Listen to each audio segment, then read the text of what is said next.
பருவம் தவறி பெய்து வரும் மழையினால் திருவாரூர் விவசாயிகள் பாதிப்படைந்துள்ளனர். பருவமழை பொய்த்ததால் திருவாரூர் மாவட்டத்தில் சுமார் 80% சம்பா பயிர்கள் கருகியிருந்தன.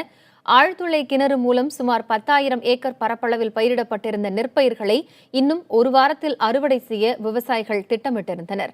ஆனால் கடந்த ஒரு வார காலமாக பெய்த மழையினால் அந்த பயிர்களும் கடுமையாக பாதிக்கப்பட்டுள்ளன. விளைநிலங்களில் தேங்கியிருக்கும் மழை நீரினால் பயிர்கள் அழுகி வருவதாகவும் நெல் மணிகள் முளைக்கத் தொடங்கியுள்ளதாகவும் விவசாயிகள் வேதனை தெரிவிக்கின்றனர். மழைநீர் வடிய வாய்ப்பில்லாததாலேயே இதுபோன்ற நிலை ஏற்பட்டுள்ளதாகவும் அவர்கள் கூறுகின்றனர்.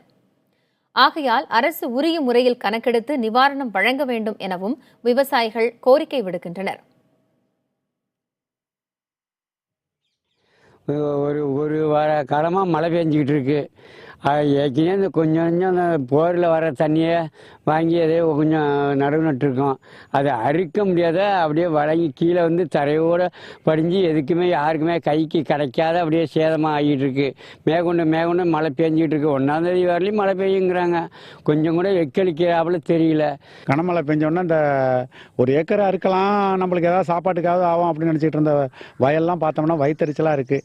விவசாயம்லாம் என்ன பண்ணுறதுன்னே தெரியாமல் இந்த வயல்லாம் முளைச்சி போகிற கண்டிஷனில் இருக்குது. அறுவடையும் செய்ய முடியாது போல இருக்குது. அது விவசாயிகளை அரசாங்கம் கொஞ்சம் கவனித்து ஏதாவது பண்ணினாதான் இந்த கொஞ்சம் நஞ்சம் இருக்கிற விவசாயமும் தப்பிக்கும். இல்லைனா ரொம்ப விவசாயிகளுடைய நிலைமை நாங்கள் ஒன்றும் சொல்கிற மாதிரி இல்லை.